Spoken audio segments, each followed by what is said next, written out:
At the family reunion, my sister's kid announced, "Mom says you never give back to this family." Everyone clapped. I smiled and said, "Perfect.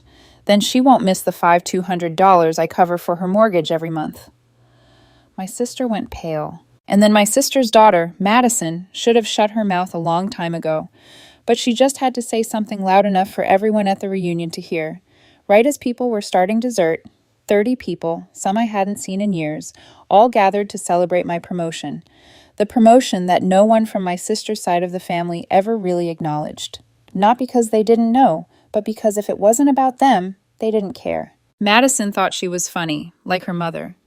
And for too long, I let that kind of behavior slide. I covered for them, helped them, paid for things I had no business paying for, all to keep the peace. That peace ended the second she opened her mouth. The reunion was my idea, but I didn't really want it. Greg told me to cancel it when we saw the guest list, but my boys were looking forward to it, and I figured, okay, one more time. It was at the lake house we rent every year. I paid for everything: food, drinks, setup, cleanup, down to the folding chairs. Not that anyone noticed. Erica arrived in a sundress I recognized because I paid for it last spring when she said she couldn't afford anything for herself. She didn't greet me, just waved and walked inside with Madison, who was already glued to her phone. They didn't speak to my boys, barely nodded at Greg. I was still trying to hold it together, trying to tell myself not to let it get to me. Then dessert came out. My mom was mid-story about something our dad did back in the day, and people were half listening, half chewing on strawberry shortcake. And that's when Madison decided to drop her little grenade. "Mom says you never give back to this family." Just like that, like she was repeating something casual she'd heard 1,000 times. The entire table went still. You could feel it, a shift. My mom went quiet. Greg froze. My sons looked over at me like they weren't sure if they were allowed to say anything. And Erica, she just kept sipping her drink like it was someone else's problem. I smiled. I don't even know why. Maybe it was because I finally stopped caring. And I said, "Perfect. Then she won't miss the $500 I cover for her mortgage every month." There were actual gasps, and a few people clapped. Not out of joy, more like shock, because the one person they didn't expect to speak up had just pulled the curtain back. Erica went pale. Madison blinked like she didn't get it. Greg stood up, raised his glass a little, and said, "Maybe it's time I told the rest." So I did. I reminded them all that the SUV Erica drives isn't hers. I bought it. It's in my name. I even cover the insurance because she said she couldn't get approved on her own. I mentioned the utility bills I quietly paid when their power was going to be shut off. The tutoring I paid for when Madison started failing sophomore year and Erica was too embarrassed to ask my mom for help. The Christmas gifts I sent over for them from Santa, even when Greg and I had to dip into our own savings. I did all of it quietly, and still this is how they saw me. Greg leaned over and said, "We're done helping them, right?" I didn't hesitate. "Yep, starting today." And just like that, the dynamic shifted. The gravy train came to a screeching halt. Erica knew it, Madison knew it, and they both knew there was more coming. The reunion wrapped up faster than I expected after that. A few relatives made excuses and left early. My Aunt Brenda tried to lighten the mood by clearing dessert plates like she was on a mission. Erica didn't speak another word to me. Madison disappeared into her phone again, probably texting some snarky play-by-play to her little circle. I didn't care. Greg and I loaded the boys into the car and drove home in silence for the first 10 minutes. Then Jesse, my oldest, asked quietly if I was okay. I told him I was better than okay, and I meant it. That night, I went straight into the home office and pulled the folder. The mortgage payments I'd been making for Erica, set on autopay through our joint account. I canceled it just like that. The next one was due in 4 days. I turned to Greg and said, "That's going to hit her fast." He smiled without even looking up from his tablet. Good. I didn't stop there. The next morning, I called the insurance company and removed Erica from the policy on the car. Since the vehicle's registered in my name, she'd need to switch everything to her own coverage. She'd have to come pick up the title transfer forms herself if she wanted to keep it. I left her one voicemail. Short. "You'll need to start covering your mortgage, and the car insurance is no longer in my name. Let me know when you're ready to take care of the paperwork." She didn't call back, but Madison did. 3 days later, she sent me a long, dramatic text accusing me of abandoning family and making things worse than they were. She said her mom had been crying for 2 days and didn't know what to do. She said she might have to quit cheerleading if things didn't get better. I stared at the message, stunned. Not a word about the reunion. Not a word about what she said. No apology, no taking responsibility, just guilt-tripping and panic because for the first time they were being held accountable. So I replied with one sentence. Actions have consequences, Madison. Nothing else. That was the moment I knew I'd done the right thing. Not just for me, for my kids too. They needed to see that kindness doesn't mean being a doormat, that you can love people and still say enough. The next week was quiet. Then my mom called. She wanted to talk things through and suggested that maybe I'd been too harsh, that Erica was going through a lot and didn't know how to ask for help in the right way. I didn't say anything at first. Then I asked her one question. Did you know I was paying her mortgage? She went quiet, then she said no. Exactly. She tried once more. Maybe just the car. Maybe just a few more months. But I cut her off. I told her I'd been helping quietly for years and no one noticed. But the moment I stopped, I was suddenly the villain. That's not how family works, at least not mine anymore. And the real twist, Erica showed up the next day. Not at my house, at Greg's office. She didn't text, didn't call, didn't even try to show up at my place. Erica went straight to Greg's office, as if that was going to work. She knew better than to face me, so she tried to guilt him instead. Greg called me after she left, and the first thing he said was, "You are not going to believe this." She walked into his office unannounced, wearing oversized sunglasses and fake confidence, and asked if she could have a quick word with him. Greg didn't throw her out because he's not that kind of person, but he wasn't kind either. He just listened. She started with tears, said she didn't understand why I'd blindsided her in front of the whole family, said she felt humiliated, said her daughter hadn't spoken to her in 2 days, like that was somehow my fault. Then she got to the real reason she was there. She said the mortgage payment bounced. Her account was overdrawn. The bank was calling. She said she was trying to hold it together for Madison's sake. And maybe if Greg could help smooth things over between me and her, maybe we could figure something out. That's when Greg leaned back in his chair and told her she needed to leave. He didn't yell, didn't argue, just told her it was over, that the help was done, that she'd burned through more chances than anyone else in our lives, and that whatever conversation she thought she was going to have with him, it was the wrong office, the wrong man, and the wrong decade. She left in silence, and then she texted me a long paragraph that made it sound like I had driven a wedge into the family, that I had caused Madison to feel unsafe, and that she didn't understand how I could be so cold after everything we've been through. It was like she was rewriting history in real time, as if I hadn't spent the last few years bailing her out while she whispered to anyone who'd listen that I was selfish. I didn't reply. I blocked her number that night. Madison went quiet too. Not a word, not a post, not a story. Her social media, which normally ran 24/7, went dead for 2 days. Then a photo appeared. A blurry selfie with some cryptic caption about real ones never leave. I knew who that was aimed at. I didn't care. Then came the letter. 2 pages, handwritten, folded neatly, and left in my mailbox with no return address. It was from Erica. She wrote that she was reflecting, that maybe she had let her pride get in the way, that maybe she should have said thank you more, that she never realized how much I'd done. But even in her apology, there was this undertone like I'd overreacted, like I could have handled it more privately. She asked me not to punish Madison for her mistakes. She asked if I'd reconsider letting them keep the car, said they needed it to survive. I sat there reading that letter and felt something I hadn't felt in years, relief. Because finally, the weight was shifting, not just from my shoulders, but from my entire life. The lies, the manipulation, the guilt, it was cracking. But I wasn't done yet. I gave them a week, 7 full days, to come to their senses, apologize, or at least try to act like adults. Erica sent a handwritten letter, 2 pages of carefully worded guilt, but never showed up in person. Madison didn't say a word to me directly, but she had plenty to say on social media. Vague captions. Family can be the coldest. Some people only help so they can brag about it later. That sort of thing. No apology, no accountability, just more noise. I waited quietly, but I was done hoping they'd come around. So I grabbed the spare key. The SUV parked in Erica's driveway still legally belonged to me.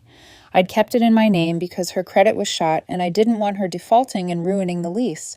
Back then, I didn't think twice. She needed help. I had the means. That's how it always started. But this time I was done playing sponsor. I drove to their house around noon on a Thursday. No warning. I parked the car directly in front of their house, took pictures of everything, the mileage, the condition, the license plate. I locked the doors and slipped the key into an envelope. Inside, I left a sticky note with one line. It's yours when you pay for it. As I turned to walk back to my own car, Madison came outside. She stopped at the porch, barefoot, hoodie sleeves pulled over her hands, and just stared at me. I braced myself for attitude, for another smart remark, but instead she asked, "Do you hate me?" Caught me off guard. She didn't sound angry, just small. Not the smug teenager who mocked me in front of everyone. Not the girl who thought she and her mom could take and take forever without consequences. I told her no, I didn't hate her. I hated how they treated me. I said it calmly, flatly, then turned to leave. Before I could take 2 steps, the front door slammed open. Erica came storming out barefoot too, phone in hand, still mid-conversation with someone. I heard her say something about overdraft fees and late notices, and then she locked eyes with me. "Don't you dare walk away from this, Margaret. You ruined everything." I didn't stop. I got in my car, rolled the windows up, and drove away without a word. And I didn't feel guilty. Not one bit. That night around midnight, I got a string of messages from Madison. Long ones. First, she apologized. Then she blamed me. Then she apologized again. She said her mom was a mess, that the power company had called, that they might have to sell the TV. She said she didn't understand why I was being so cruel. Cruel. That word stuck with me. Like years of unreturned favors and financial handouts meant nothing. Like I just flipped one switch and ruined their whole world. But the truth was, I didn't ruin anything. I just stopped fixing what they kept breaking. The next morning, 7:40 a.m., Greg shook me awake with his phone in his hand. A voicemail. He pressed play. It was Madison. She'd shown up at his office not to yell, not to beg, but to ask for a job, and not just any job. She said she was willing to do anything. She said she needed money fast. Greg didn't say anything when the voicemail ended, just handed me his phone and walked to the kitchen like he needed coffee before reacting. I listened to it twice. Madison's voice was low, shaky, not the confident, sarcastic girl I was used to. She said she was sorry for showing up without an appointment, but she needed work. She said she didn't care what kind. Filing, cleaning, answering phones, anything. Her mom was not doing great. Bills were piling up. Things were getting weird at home. I didn't feel bad. Not yet. What caught my attention was what came next. She said there was something she wanted to tell me, something she hadn't said in front of anyone, something about her mom. Greg texted her back later that morning, told her to meet us at a diner near his office. Neutral ground. I didn't want her in our house. Not yet. And certainly not if she was bringing drama with her. She showed up 10 minutes early, hair brushed, hoodie replaced with a blazer she probably borrowed from someone. No makeup, just pale and tired. She looked like she hadn't slept in days. I expected another performance, more guilt-tripping, but she surprised me. She slid into the booth and said, "I didn't know about the mortgage, not until last week." I didn't respond. Greg sat next to me, arms crossed, just listening. Madison said Erica had been lying to her for years, told her everything was fine, that she had everything handled, that I offered to help because I owed the family after moving so far above everyone else. She thought I wanted to pay. She didn't know about the bills, the car payments, the tutoring costs. She didn't even know I'd paid for her cheerleading trip to Florida last year. She thought her mom had found a way. And then, after the reunion, she found the bank notices in the drawer. Red letters. Final warnings. A foreclosure letter. She looked at me and said, "I know it's not your fault. I just didn't know who to be mad at until now." That's when I realized Madison had been used just like me. Maybe not in the same way, but close enough. Erica had lied to her too, kept her in the dark, made me out to be the villain while she quietly sank the ship with both of them on it. Madison reached into her bag and pulled out a torn envelope. Inside was a folded check, one I'd written over a year ago. $850 made out to cash. Memo line, groceries. I never even remembered writing it. She said she found it in her mom's drawer, with at least a dozen others uncashed, just sitting there. I stared at it. She said, "I think she kept them in case she ever needed proof to guilt you with." That was the moment it all clicked.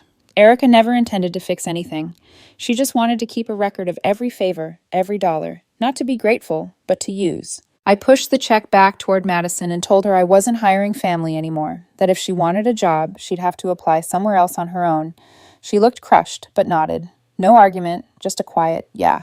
But as we stood up to leave, she said something I didn't expect. I don't think she's done. I paused, asked her what she meant. Madison looked at the floor and said, I heard her talking to Grandma. She's trying to turn the family against you. Said, you've changed. Said, Greg controls you. Said, she might tell everyone you were stealing money from them all these years, that you're not as generous as you pretend to be. And that's when I knew Erica was spiraling. And the worst part, my mother was helping her. She was trying to poison the well. That's what Madison said as we stood in the parking lot after the diner. Erica had been calling relatives all week, spinning stories, telling them Greg controlled the money, that I was using my promotion to act superior, that I'd made up the payments to embarrass her publicly. And the worst part, my mother was listening. I didn't want to believe it until the phone rang that night. It was Mom. She started with small talk, asked about the boys, asked about work. I knew what was coming, so I waited. Then she said it. Maybe you should have handled it privately, Margaret. Maybe you didn't need to humiliate your sister like that. That was it. That was the moment I knew it was done. I asked her if she remembered who paid her rent last winter when her heating went out. She got quiet. I told her Erica wouldn't have survived the last 3 years without me, and the only reason she was angry now was because the free ride ended. She tried to interrupt. I didn't let her. I said, you want to pick sides? That's fine. Just don't come to me when she drains your savings too. And I hung up. The next day, I went to the DMV and started the process to repossess the SUV. Legally, I had every right. It was mine. I'd given her enough time, enough warnings, enough kindness. I wasn't asking anymore. The repo guy called me 3 days later. He said the car was already gone, not stolen. Erica had forged the sale using fake documents. She flipped the car to some guy across town for cash under the table. My core sold. I called the police, filed the report, gave them everything. Photos, title, texts. The guy who bought it returned the vehicle without a fight once he realized what happened. But now Erica was in legal trouble, and she knew exactly who put her there. Madison was the one who told me. She came to my office in tears a week later, shaking. Said her mom was losing it, screaming at everyone, blaming me for everything. Said the lights got shut off that morning. That there was no food in the fridge. That she found a list in her mom's notebook titled, Ways to Make Margaret Regret It. The list included calling HR at my job, reporting Greg for financial abuse, and spreading rumors about us both. That's when Greg stepped in. He showed up at Erica's house the next morning alone. He didn't yell, didn't argue. He handed her a typed letter. He said the following. Any further harassment, slander, or communication would result in a restraining order. Any continued attempts to involve our children, extended family, or place of work would lead to full legal action. She was officially banned from our property, our phones, and our lives. She slammed the door in his face. 2 days later, my mother called again. She said Erica had told her everything, that I was suing my sister, that I was ruining her life because I couldn't handle the truth. I asked my mother if she wanted to go next. She didn't answer, so I hung up again. That was the last call I took. And here's what happened after. Erica and Madison moved out of their rental 2 months later. No one knows where. Madison eventually got a job at a pharmacy across town. She stopped posting online. My mother still lives alone. Quiet now. She knows where the line is. And me? I'm good. My sons respect me more than ever. They saw what boundaries look like. Greg and I are stronger than we've ever been. I still have the check Madison gave back, the one Erica never cashed. I keep it in my drawer. A reminder. They tried to turn me into a villain for doing too much, but they never thought I'd stop. Now they know, and they finally respect me. Not because I yelled, not because I fought, because I ended it completely.